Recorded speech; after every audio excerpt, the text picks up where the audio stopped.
Warning: the following video contains personal opinions and may contain potential bias. Anyone sensitive to someone else's opinion may want to turn away now. But thanks for watching anyways. Now, I'm a big fan of the Pokemon anime, to the point that I really could and probably should be doing critical analysis videos of the Pokemon anime or its many movies. Though doing reviews of every single episode of the Pokemon anime might be a bit too much for me. That being said though, for all the love and praise I could give the Pokemon anime, especially with how much it's improved over the years, there have been moments and decisions it's made over the course of its long-standing history that are just inexcusable, kind of facepalm worthy, and kind of, well, indefensible. And today, we'll be discussing just that, as we'll be taking a look at the top 10 dumbest Pokemon anime decisions. Now, every single bit of this is incredibly subjective and is coming purely from a writing standpoint. And while some of these fumbles have been rectified, others haven't, and we'll be discussing those as we come to them. So, without that much else to go into, let's hop right to it. So welcome everyone to the Silver League's top 10 dumbest Pokemon anime decisions. Number 10. Ash giving away Primeape. Alright, we're starting out with a softball here because things are going to get pretty ranty from here on forward. This one just kind of always irked me. Season 1 Ash was notorious for giving away his Pokemon, but this one, even as a kid, I felt kind of just frustrated at. Because the episode where Ash initially got Primeape was actually quite good, and in fact is one of my personal favorites. Plus it was an interesting quirk to have a Pokemon that didn't listen to Ash, though lo and behold, this would end up becoming a plot point later on in the series with Charizard. But with Primeape, we have an episode where Ash enters what is effectively a Pokemon boxing tournament, and eventually through the power of friendship and teamwork, they come out victorious. And then with that, Ash and Primeape finally become friends. And then the character of the week that Ash and friends met in this episode, who encouraged them to enter the boxing tournament, comes up to Ash and asks if he can take the Primeape and train it to become the next biggest champion. And Ash agrees. Ash, you're the trainer! Train your Pokemon! That was always the biggest complaint people had about you, and here you are, giving away a Pokemon who you've earned the respect of to a guy you've met only today! What? This annoys me just because what was the point in getting Primeape in the first place? To have a boxing episode that was effectively a filler episode? I don't get it! It's annoying, and he never got the Primeape back, and it's really just one of those decisions that just really baffle me. But I suppose that was a weird quirk of the pre-Porygon episodes. Because after that, Ash doesn't quite give away his Pokemon as routinely, but when he does, it's still, you know, kind of bothersome.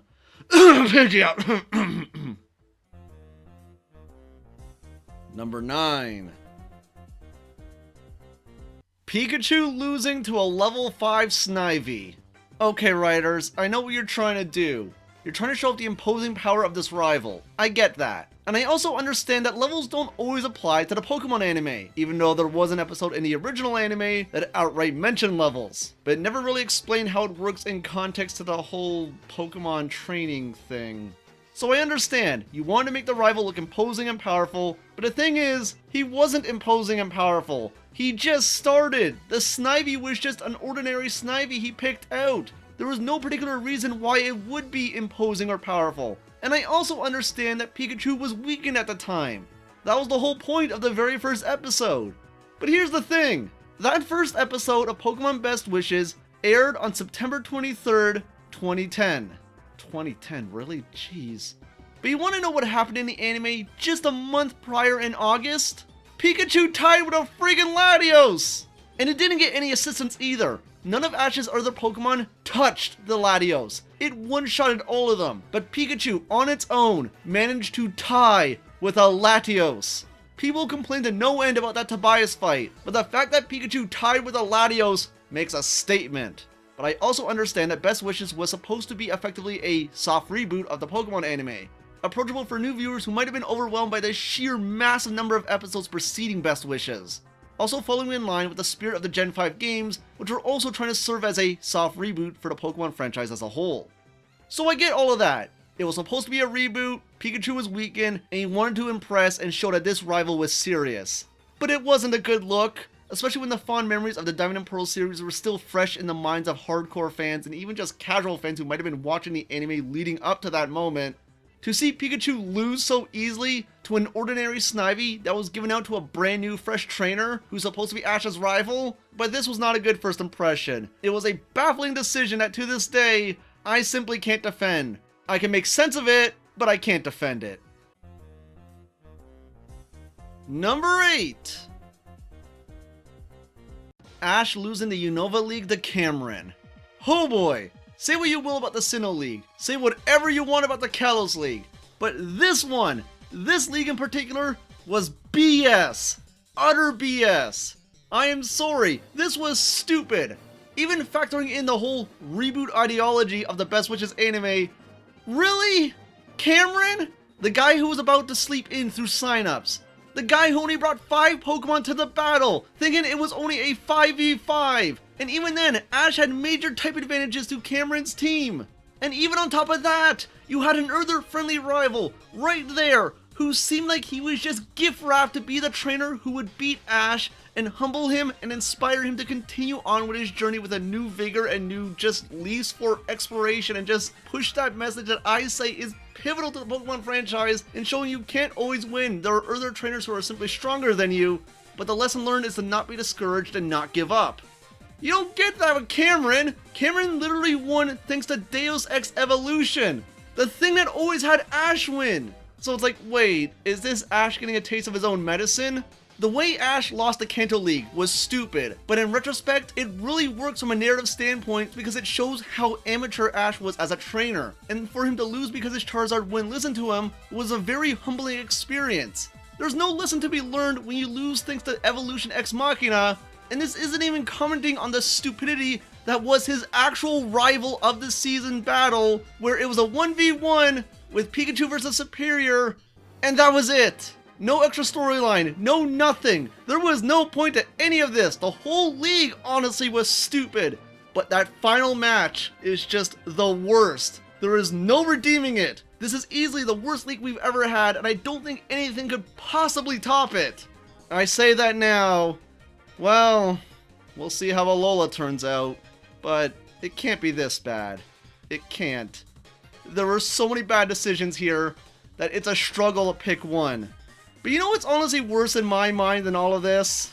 Well, number 7. Completely skipping the Dragon-type gym in Best Wishes. Okay, the Skyla gym was stupid. Really stupid. That whole fiasco with Elisa's gym was really stupid. Really dumb. But you know what? We knew that Iris was the Dragon-type gym leader, at least in one version of the Gen 5 games, and we knew that it had to add to some interesting drama at some point. Maybe, just maybe, Ash would have to face Iris as a test for her to be ready as a Dragon-type gym leader, to fulfill her responsibilities. And maybe that'll put Ash and Iris in a tough situation, where Ash needs this badge in order to qualify for the Unova League, while Iris needs to win this battle, or else Drayden may not find her worthy to be the successor as the Dragon-type gym leader. Do we get any of that?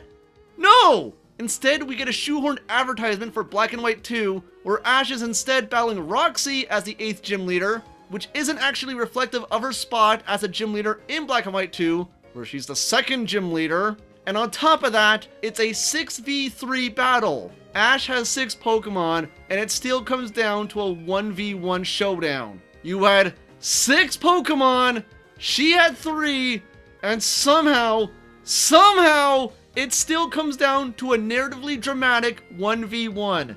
Yes, it works for dramatics, but it also makes Ash look very weak, very stupid, and kind of explains why he did so poorly in the Unova League in the first place, I guess. But if that was your point, that's still very stupid, and again, you completely skipped the Dragon Gym entirely! When we actually see Drayden, it has nothing to do with the Dragon Gym. The whole Irish Drayden thing has nothing to do with it. Nothing! We completely skipped the gym entirely! It has no relevance! Nothing! It's just... oh my god!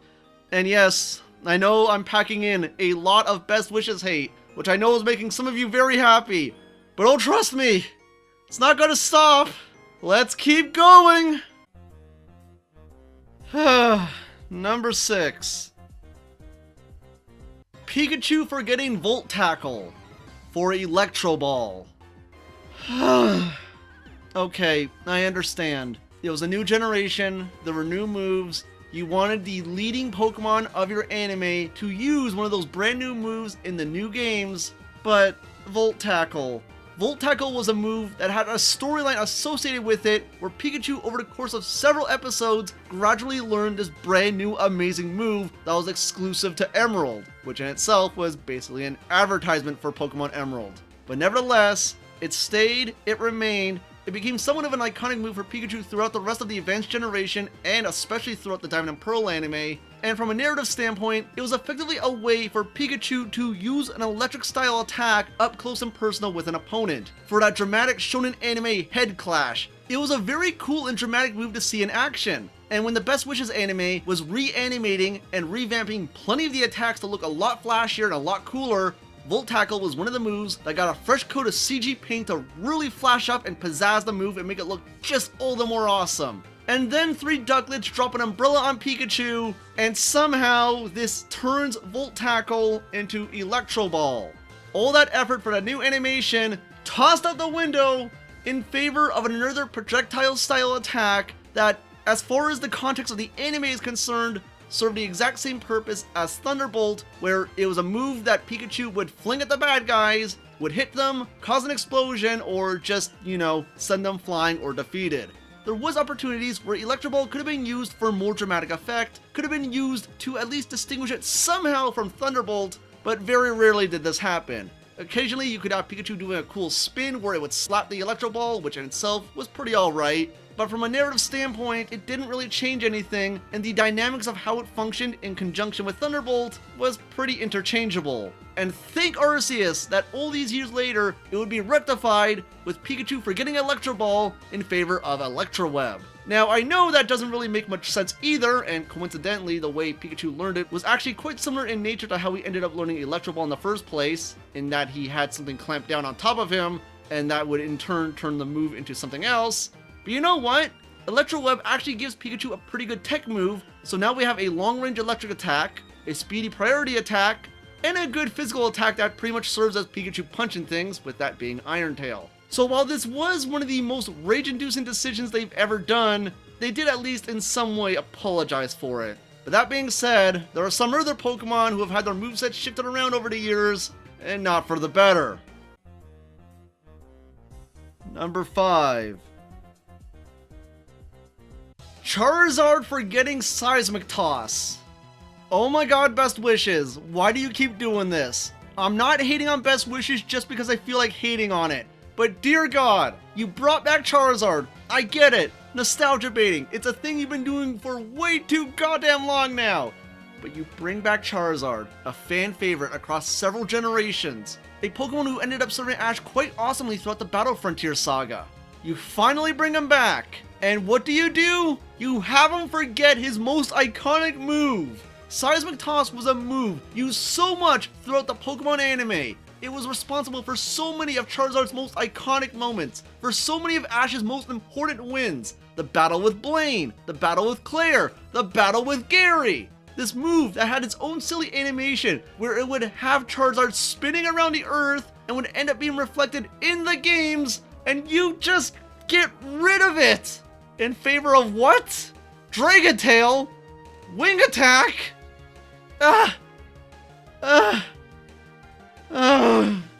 Now I know in-game, Seismic Toss on a Charizard honestly isn't really that good since, well, Seismic Toss is based on level, and I'm guessing that means that Charizard is a really high level if it always ends up KOing the Pokemon. But in the series, it always came off as this really awesome, just hard-hitting attack. We're spinning with so much force, the swing down just knocks out the Pokemon, and it was always exciting to see. And we don't get that in Best Wishes. Instead, Charizard's moveset is effectively ruined, and it's just downright saddening and embarrassing and just... Why? Why? But for all the Best Wishes hate that I've been piling on, and I swear, again, not doing this on purpose, there is one more Best Wishes moment that was, in my opinion, a dumber decision that is the crowning achievement of dumb Best Wishes decisions. And that dubious honor goes to... Number 4! Meowth pretending to be a good guy with no lasting impact. Now, even though I've dedicated literally half this list to pretty much bashing on Best Wishes did have a lot of good things going for it. In theory, Team Rocket no longer being bumbling idiots and actually being competent and mildly evil and scheming was a good thing. Ditching that post the first season, so to speak, or post the what was supposed to be the introduction of Team Plasma, and returning them at least to their white outfits, but that didn't completely stop Team Rocket. They were still scheming, they still occasionally had multi-parter episodes, and they weren't in every single episode with a robot or some dumb half-brained scheme. And one of these, in theory, really interesting multi-parter schemes was a small mini-saga where Meowth seemingly had amnesia and pretty much joined our main cast as a good guy. This was legitimately interesting. It was different. It was a mild shake-up to the dynamics that was actually quite intriguing to see. Now, it is eventually revealed that Meowth was faking it the whole time, all in a scheme to, well, capture all of Ash and Friends' Pokemon, along with many others, which in itself was somewhat of a letdown that, well, that's all it boiled down to? Well, alright. Again, it was an interesting multi-parter, but the biggest disappointment and the worst decision out of all of it was there was no lasting impact. There was very, very mild implications at the end of the multi-parter, but pretty much after this, it's never brought up, it's never a lingering plot point, and at no point ever does it actually factor in future episodes. The fact that they would go through all this effort to make this interesting setup, with Ash and Friends actually becoming friends and trusting Meowth, only to have it never affect anything and never be brought up ever again, is sorely disappointing. At no point does he ever consider the good times he had with them, at no point does he think back upon it, at no point do they think back upon it, and at no point is it ever actually used as a plot point for whether or not maybe Meowth will want to turn good. Nope, nothing. Just dropped like any other plot point. And this is something that happened a lot in Best Wishes, where interesting ideas are brought up, new things are presented, and they're pretty much dropped and never utilized again. And it was always disappointing each and every time. But this is a plot point that always stuck out to me as one of the worst aspects of Best Wishes, where you had a storyline right there, and you did nothing with it. And to me, it is honestly the most disappointing aspect of Best Wishes, because it's something that I could easily see Pokemon Sun and Moon doing, but I suppose we'll have to wait and see on that one. So, with all the dumb decisions that Best Wishes has done out of my system, what could possibly be worse that wasn't from Best Wishes? Well, putting my nostalgia glasses off for a second, what we have next is... Number 3. 52 episodes between the 7th and 8th badges in the Diamond and Pearl anime. I love Generation 4. A lot of people love the Diamond and Pearl anime. Generally speaking, a lot of people hold it up as one of the best points of the Pokemon anime period. And for many, it's where the anime peaked. That being said, I don't know if people quite remember just how bad the filler was throughout Diamond and Pearl. When it was a plot-centric episode, it was stellar. It was amazing. Everything with Paul, everything with the gyms, everything with stuff like Counter Shield, all of that stuff, amazing. How many of you remember it took 38 episodes to get from the 7th badge to the first attempt at the 8th badge? And in between all of that, plot things did happen. We did have major rival battle moments, a couple evolutions, a couple caught Pokemon, but that first attempt got interrupted by Team Rocket, and Team Rocket and Diamond and Pearl was probably the most repetitive and obnoxious and just irritating of the entire franchise. Way too many dumb add-ons to their motto, and practically every episode boiled down to Team Rocket trying to capture Pikachu with the help of a giant robot they got. It was tiresome, it was annoying, and for them, after such a long wait, to interrupt the 8th gym battle with their own dumb plot nonsense again was pretty irritating. And was the next episode the second attempt? No, it wasn't. We had to wait 12 more episodes for the second attempt. And again, it is worth noting that plot things did happen within these 12 episodes. Pretty much the finale to Dawn's storyline. And then we get the second attempt. So to give perspective, of the 52 episodes between those two badges, 23 of them are arguably not filler. These are episodes where either someone catches a new Pokemon, a rival battle happens, a big competition happens, something relevant happening. Less than half of the 52 episodes is considered something that you should actually watch if you want to get the full Diamond and Pearl experience while trying to trim out as much filler as possible. And the fact that we had to wait 3 months! 3 months for the second attempt after 38 episodes is just... I legitimately think we could have had the 8th gym battle and then have Dawn's storyline be wrapped up and then go into the Pokemon League. Because literally 2 episodes after Ash acquires the 8th badge, we're at the Pokemon League. Which I suppose is accurate to how long it takes to get to the Pokemon League in the games. It's just a pity we had to literally go through a year of episodes between these 2 badges. Well, Diamond and Pearl was notorious for filler, because there's still 2 more things that I feel were dumber than this. And next up, number 2. Jessie's entire Pokemon coordinator / performer career. Initially, this list was going to be the top 10 Pokemon anime betrayals, but then upon doing some research of the origins of the top 10 anime betrayals meme, I felt like, well, it might get the wrong message across. But this was going to be number 1, because dear God, is this a betrayal to Jessie as a character? But from a writing standpoint, this was just a weird and baffling and kind of dumb decision. Mainly because, well, Jessie deserves so much better. Throughout Advanced Generation, Diamond and Pearl, and especially in X and Y, her performances were simply lovely. They were amazing. They were thematically relevant to her character, to her Pokemon. They just worked so much better than all of the contemporaries she was up against, especially most of our main protagonists. I'm sorry, Serena's performances sucked compared to Jessie. Jessie's Pokemon, thanks to them being all the more creepy and ghoulish Pokemon due to them being the bad guys, actually lended itself to her Pokemon being very thematically similar and appropriate. Her Jack and the Beanstalk Halloween-inspired performance is just amazing! In Diamond and Pearl, I admit, her coordinator performances weren't as strong, just because her Pokemon were thematically more of a mixed bag, but still, she always had strong performances, and somehow she's always depicted as the loser who was never destined to win. And that's just not fair. Honestly, she should have been a proper rival to the Pokegals that Ash was traveling with, who was doing many of these performances. She sort of was, but she was never the rival who was the finalist. And that being said, each and every time the Pokegal would lose, and the other one would be crowned the winner. Wouldn't it be nice for Jessie to win, to get that acknowledgement? Then, I don't know, her disguise falls and maybe she's exposed as a member of Team Rocket, and as a result she can't claim her earned victory because, well, she's technically a criminal?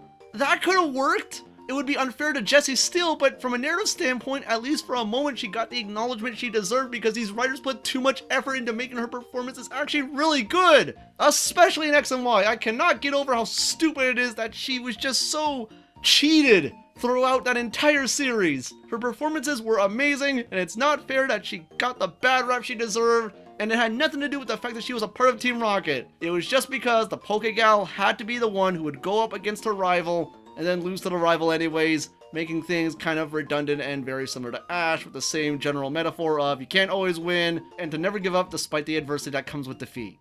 So I get all of that, but come on. This was always a dumb decision, and they repeated it 3 times! But, like I said, it was initially going to be number 1 on the original version of this list, but I made a last minute switch because I had to look inside my heart and think, what's honestly the dumbest decision the Pokemon anime has ever done to me?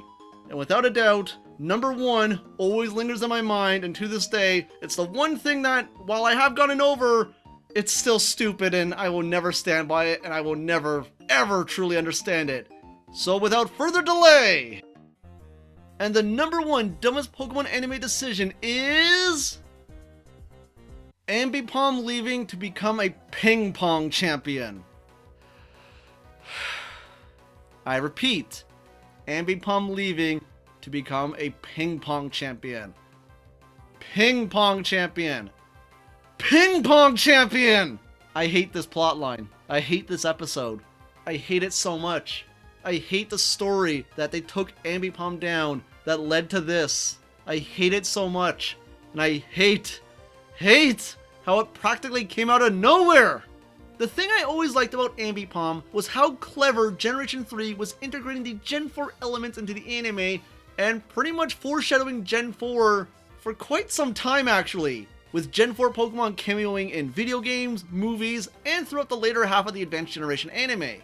But Ash getting Aipom was a very clever move. It gave Ash a brand new Pokemon who had a pretty sassy and interesting personality. It was definitely one of the more colorful Pokemon of Ash's team, and interestingly enough, when Ash would go over to Sinnoh, it was the only other Pokemon that Ash had with him along with Pikachu, and anyone who was in the know with Generation 4 knew what this had to mean. Yes, this was their clever way of introducing a new Generation 4 Pokemon through sneaking it in early in Generation 3 and showing it as one of the brand new evolutions, one of the alluring draws of Generation 4. Now, unfortunately, Ash never got to actually have Ambipom on his team because Aipom would end up going over to Dawn, because it turns out that Aipom didn't really like Pokemon battles. It much preferred the world of Pokemon coordinators. And that was fine, because within the context of the Diamond and Pearl anime, it showed how trades worked within the anime, a mechanic made all the more relevant in the age of Wi-Fi, where people could trade with each other online. So that makes sense, and it gave Ash Buizel, which ended up being a really cool Pokemon and very nice addition to his team. So Dawn got Aipom, a Pokemon who much preferred the world of Pokemon contests. Great! And not long after she got it, Aipom ended up evolving into Ambipom, again being a great assortment to her team. But then things changed, and I guess that this was just a fleeting moment for Ambipom, as its focus on contests got distracted by being drawn into the world of ping pong. Which I guess is great for a Pokemon who doesn't have actual fingers, but has hands on its two tails. So I guess that works. But the thing is, this episode reminds me of something. You know what it reminds me of? Let's go back to the very beginning of this list. Let's go back to the very bottom of this list. Ash giving away Primeape to the character of the day that they met in an episode where they randomly entered a contest associated with Pokemon doing some kind of human sport with a Pokemon twist. Yeah, the Ambipom episode is pretty much a 2.0 version of the Primeape episode, except instead of being a Pokemon that Ash only had for a couple episodes, it was a Pokemon shared between two main characters of the show that was cleverly tied in to the series before this one as a way to cross-promote the actual games being sold at the moment. All of these clever ideas, all of this clever setup, all of this clever writing, all amounting to said character being written off to go become a ping pong champion. Because the trainer that Dawn and Ambipom beat in that episode goes up to them after the tournament and asks if he could take Ambipom to go train it to become a ping pong champion. And Dawn lets Ambipom decide on this offer, and it accepts! What? What? Why? I did not realize the irony of this when I made this list and that last minute decision, but dear God, way to go full circle with the stupid nonsense. Diamond and Pearl had some really great moments, but between the 52 episodes between two gyms and this, they are blemishes that I simply cannot ignore. For all the praise, for all the love, this was the dumbest way to write off a Pokemon shared between two main cast members, effectively serving as character building and development between the two, and it's sent off to go play ping pong. If Pokemon ever does another stupid ping pong episode, it'll be too soon. Oh, for Arceus' sakes, you gotta be kidding me. We'll get to that. Oh, trust me, we'll get to that. Ugh. And that was my list for the top 10 dumbest Pokemon anime decisions, and I thank you all for watching. I know this might be a mile-long video where I'm rambling on nonsense about how much I hate certain aspects of writing in the Pokemon anime, but I assure you, all that hate aside, it's all in good fun. It's not stuff I hold onto or hold against the series forever. I've gotten over a lot of it. It's just kind of fun to talk about and discuss in hindsight. And I'm sure without a doubt, the Pokemon anime has made other dumb decisions that I haven't brought up on this list. And if there's any that have really irked you over the years, let me know in the comments down below, because as always, I love to know what you guys think. But with all of that said, if you want to support the channel and see more videos like this, please consider supporting my Patreon, since every dollar goes a long way to making everything like this possible, with stuff like the Janoon War, Pixar in Review, Trading Thoughts, SL Reviews, Let's Plays. It's never a dull moment here. Might be kind of crowded and busy at times, but I like to provide variety, and if you like that too, any support goes a long way. But in the meantime guys, I'm Silver August, and I'll catch you all next time.